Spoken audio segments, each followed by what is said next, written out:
কাকদ্বীপ স্টেশনের ১ নম্বর প্ল্যাটফর্ম। সময় ৩:১৫। স্টেশনে আজ ভালোই ভিড়। তাকিয়ে দেখলাম যে যার মতো ব্যস্ত হলেও সবার লক্ষ্য একটাই, ৩:৪৫-এর লোকাল। প্রায় আধ ঘন্টা পর এই ট্রেন। তাই স্টেশনের অবস্থা দেখলে যে কোনো অজানা মানুষ, মানে যারা বিষয়টা জানে না, তারা ভয় পেয়ে যাবেন। ট্রেন ঢোকেনি এখনও, তাই একটু পেছন দিকে সরে গিয়ে একটা বসার জায়গা দেখে একটু বসে পড়লাম।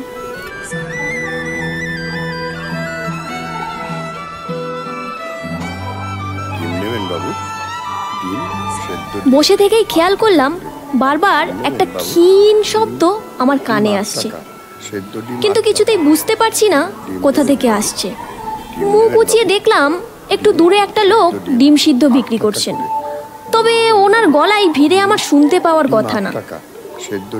আর তাছাড়া ওই ভদ্রলোকের বারবার বলে প্রচার করারও দরকার নেই, কারণ যবে থেকে কাকদ্বীপ স্টেশনে যাতায়াত তবে থেকে দেখছি সামনে সারি দেওয়া ডিম সেদ্ধ আর ঘুগনি। এখনো দেখলাম না হলেও জনাচারেক লোক ওনার সামনে, সুতরাং ওনারা নতুন করে প্রচারের দরকার নেই। আবার কানে আসলো। এবার মুখ ঘুরিয়ে ওপাশটা তাকাতেই দেখলাম সিদ্ধ ডিম ৮ টাকা। ডিম নেবেন? ৮ টাকা ডিম। ডিম নেবেন বাবু? কোনোদিনও আগে দেখিনি ওনাকে। ৮ টাকা বুঝলাম নতুন। সিদ্ধ ডিম ৮ টাকা। তাই বোধহয় এত হাঁক ডাক, এত প্রচার। ৮ টাকা করে। কিন্তু কিছুতেই বুঝতে পারলাম না এই কোনটায় কেন বসে আছি। এমনিতেই নতুন, তারপর আবার গলার জোরও নেই। সারা শরীরে অভাব, দারিদ্রতা, এমনকি নোংরা দাগও রয়েছে চোখে মুখে। কিছু যদি একটা না থাকে, লোকজন কেন কিনবে আমার মাথায় আসলো না। যখন কাকদ্বীপের সব দোকানে সেদ্ধ ডিম ১০ টাকায় বিক্রি করছে, তখন শুধু উনি ৮ টাকায় বিক্রি করছেন। আর শুধু এই কারণে ওনার ডিম বিক্রি হবে বলে বৃদ্ধর ধারণা। আমি ওনাকে দেখছি বলেই হয়তো কিছুটা আশা নিয়েই জিজ্ঞাসা করলেন, ডিম নেবে? এই রে মা বললেন, মানে উনি ওনার লক্ষ্যে একটা এগিয়ে গেলেন। মনে পড়লো বাড়ির সেই ডিমের ট্রেটার কথা। আজ সকালেই দেখেছিলাম ৩টে আছে। এই ডিমের ট্রে আর চালের ড্রাম বাড়িতে আমি কখনো ফাঁকা থাকতে দিই না, এতে সংসারে হাহাকার লাগে। বাড়িতে বাজার না থাকলেও ডিম সেদ্ধ দিয়ে ভাত খাওয়া হয়ে যায়। ৩টে আছে, মানে আবার কিনতে হবে। কাল সকালে মিঠিকে টিফিনে রোল দেব, এই শর্তেই পরপর ২ দিন রুটি তরকারি দিয়েছি। আমার এমন হিসেব নিকেশের মাঝেই দেখলাম ভদ্রলোক দেখছেন আমাকে। হয়তো আমার মুখ দেখে ওনার মনে হয়েছে আমি এত চিন্তা ভাবনার পর ১ ঝুড়ি ডিম কিনেও নিতে পারি। কিন্তু আমার মনে তখন লম্বা হিসেব। বাজার থেকে ডিম কিনে গ্যাসে সিদ্ধ করা, গ্যাসের খরচ, জল খরচ, বাসন মাজা সাবানের খরচ, আর যদি একটু নুন ফেলি জলে সেটাও আছে। তার থেকে ৫টা ডিম সিদ্ধ কিনে নিলে অনেকগুলো খরচও বেঁচে যাবে, সাথে সময়ও। কেন কিনবো এই হিসেবটা মেলাতে পেরেই মনটা আমার ভালো হয়ে গেল। আসলে আমি মানুষটা একটু কিপটে গোছের। মন চাইছে বৃদ্ধকে সাহায্য করতে, কিন্তু মনের অপর দিকে আবার অপচয় চাইছে না। আর তাই বোধহয় এত হিসেব নিকেশ। ডিম সিদ্ধ ডিম ৮ টাকা। ৮ টাকা করে সিদ্ধ ডিম ৮ টাকা নেবেন? ৮ টাকা। দেখলাম দুটো বকাটে ছেলে, পরনে জিন্স, যেটা আবার হাঁটুর কাছে এসে হা হয়ে গেছে। আমি আজকালকার স্টাইল সম্পর্কে না জানলেই ছেলেগুলো দারিদ্রতার জন্য খুব খারাপ লাগতো। নেবেন ডিম নেবেন? ৮ টাকা। ও দাদু ডিম কত? ৮ টাকা।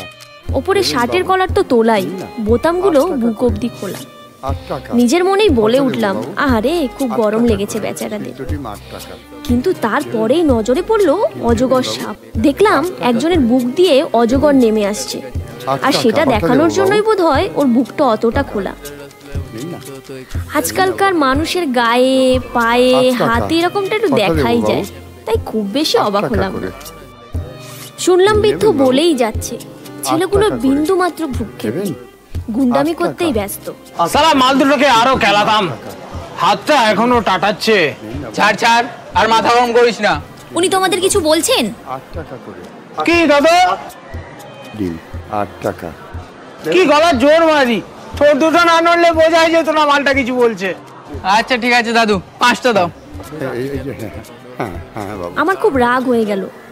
তোরা বকে যাচ্ছিস, সাথে এত ভিড়ের কলকলো আওয়াজ, আর দোষ হয়ে গেল বৃদ্ধর। ছেলেগুলোর মনে হচ্ছে কান দুটো টেনে দিই। অত বয়স্ক মানুষটাকে মাল বলছে।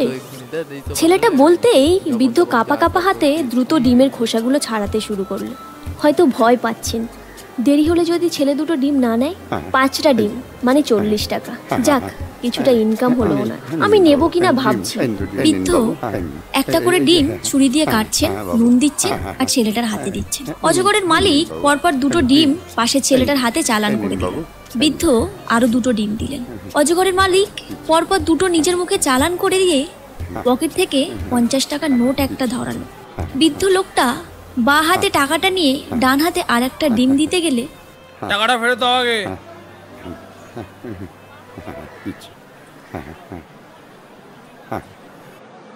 ডিমটা এবার নিজের মুখে পড়ো তাড়াতাড়ি। খাও বলছি। কেন বাবু, পচা ছিল? তুমি নিজেই খেয়ে বলো তুমি কি বিক্রি করছো। না না, ভালো ডিম, ভালো ডিম বাবু, নিন না, ভালো ডিম পুরোটা খাও। খান। গেল বলছি, গেল। হ্যাঁ বাবু, এই তো, নিন। চটপট পুরোটা খাও। দিচ্ছি।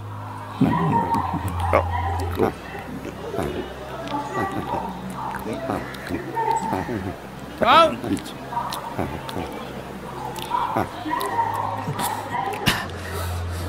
রোজ বউ রোজ সকালবেলায় উঠে 30টা করে ডিম সিদ্ধ করে দেয় বাবু। পচা নেই বাবু, পচা নেই, পচা নেই, ভালো ডিম, ভালো ডিম, ভালো ডিম। আমার বাড়িতেও এরকম একটা খিটকেল বুড়ো আছে, ওটাকেও এরকম ভাবেই খাওয়াই। ডিমের মালিক, অথচ এমন হার গিলে কোন দিন রাস্তায় উল্টে পড়ে থাকবে। যা চেহারা আর যা গলার জোর, বাবা। দাদু, বউকে বলবে 30টার জায়গায় 29টা ডিম দিতে, আর একটা নিজে খাবে, না হলে এই ডিম বিক্রি করা বন্ধ হয়ে যাবে।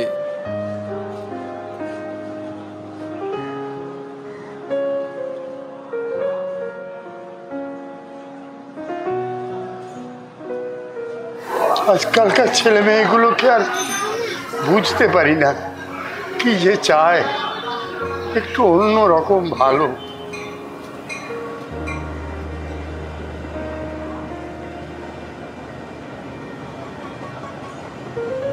আমায় 5টা ডিম দিন, তাড়াতাড়ি দিন, ট্রেন ছাড়ার সময় হয়ে গেল তো। খোসা ছাড়াবেন না। পিছন থেকে দেখে মনে হলো বেকার বকাটে লম্পট দুটো ছেলে, কিন্তু ওদের সামনে দাঁড়িয়ে শিক্ষিত চাকুরিজীবী মার্জিত ব্যবহারের আমিটার জন্য বড্ড লজ্জা লাগে। এতটাই মার্জিত যে এরকমভাবে কারোর কথা ভাবার মতো মনটাই তৈরি হয়নি কোনোদিন।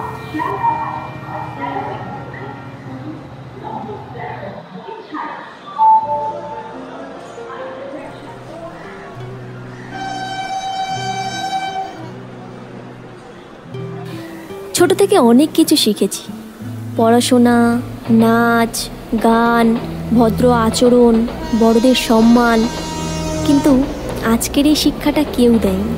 দুটো অশিক্ষিত বকাটে ছেলে যা শিখিয়ে দিল, আমার এত বছরের কোনো শিক্ষক, এমনকি মা বাবাও এটা শেখাতে পারেনি। মনটা বেশ ভালো লাগছে এটা ভেবে, শিক্ষক, শিক্ষার্থী অথবা শেখা কোনোটার জন্যই কোনো বয়স লাগে না।